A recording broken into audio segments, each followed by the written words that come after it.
பொதுவாக சாதிக்கிறதுன்னு சாதனை எதாவது சாதிக்கணும் அப்படின்னா இந்த குறைவாக சாப்பிட்றாங்க பாருங்கள், இவங்க சாதிப்பாங்க. அதுவே நிறைய சாப்பிட்றாங்க பாருங்கள், நல்லா சாப்பிட்றாங்க, நிறையாவும் சாப்பிட்றாங்க அப்படின்னு வச்சுக்கோங்க. சுவையான சாப்பாட்டுக்காக வந்து அலைகிறாங்க அப்படின்னு வச்சுக்கோங்க. அவங்க சாதிச்சிட மாட்டாங்க, அவங்க சாப்பாட்டுக்கு அடிமையாயிடுவாங்க.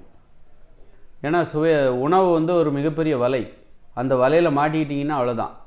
அப்போ உணவுக்கு நீங்கள் அடிமையாகாமல் தப்பிக்கணும். அப்படிலாம் இல்லாமல் நீங்கள் வந்து இல்லை நல்லா சாப்பிட்ணுன்னு நினச்சி போய் சாப்பிட்டீங்கன்னு வச்சுக்கிங்க, பிரியாணி அது இதுன்னு நல்லா என்ஜாய் பண்ணி சாப்பிட்றீங்கன்னா அப்புறம் உங்களால் வேறு எதையும் சாதிக்க முடியாது. அந்த சாப்பிட்ற விஷயந்தான் ஒரு சாதனையாகவே இருக்கும் உங்களுக்கு. அதிலே நீங்கள் திருப்தி அடைஞ்சிருவீங்க.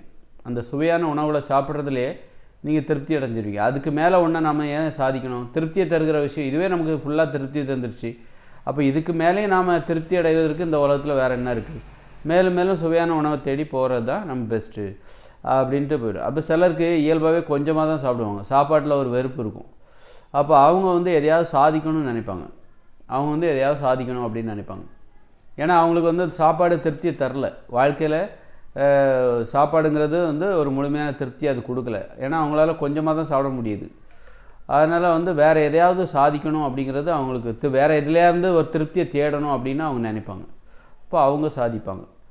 அதாவது உணவில் கட்டுப்பாடாக இருக்கணும். இப்போ நல்லா சாப்பிட்றேன், இப்போ நான் நல்லா சாப்பிட்றேன், பிரியாணி அது இதுன்னு நல்லா சாப்பிட்றேன், குறைவு இல்லாமல் சாப்பிட்றேன், அப்போ நான் சாதிக்கவே முடியாது அப்படின்னா உனக்கும் சாதிக்கிறதுக்கு வாய்ப்பு இருக்குது. நல்ல உணவுகளை சாப்பிட்ணும். கெட்ட உணவுகள்லாம் இருக்குது, உடம்புக்கு தீங்கான உணவு அப்படின்னு சொல்லிட்டு அதெல்லாம் விலக்கி வச்சிடணும். உனக்கு ரொம்ப பிடிச்சிருந்தா கூட அதை விலக்கி வச்சுட்டு அப்போ தான் உனக்கு ஒரு மனசில் ஒரு அழுத்தம் கிடைக்கும். ஒரு சாப்பாட்டிலேருந்து மட்டுமே நீ முழுமையான திருப்தியை பெற முடியாத ஒரு நிலையை உணவு கட்டுப்பாடு மூலமாக நீ ஏற்படுத்தணும். அப்படி ஏற்படுத்திக்கிட்டு உன்னை எந்த உணவெல்லாம் அடிமைப்படுத்துது, மோசமான உணவு இருந்தால் அதை நீ சாப்பிடக்கூடாது. உன் அறிவு கட்டிய வரைக்கும் இது உடம்புக்கு தீங்கானது, வெள்ளைச்சீனி கலந்த டீ காஃபி, அப்போ அதெல்லாம் தவிர்த்துடணும். சோறு சாப்பிட்டா தூக்கம் வரும், அப்போ அதை தவிர்த்துடணும். இப்படி உடம்புக்கு நல்ல உணவுகள் எவ்வளோ வேணாலும் சாப்பிடு. அந்த மாதிரி உணவில் கட்டுப்பாடை உணவு கட்டுப்பாடு கடைபிடிப்பதன் மூலமாக ஒரு நெருக்கடியான மனநிலையை உருவாக்கி மனதில் அழுத்தத்தை அதிகப்படுத்தி அந்த அழுத்தத்தை வைத்து சாதிப்பதற்கான பயணத்தில் பயணிக்கலாம். அதனால் சாப்பாட்டுக்கு அடிமையிடக்கூடாது.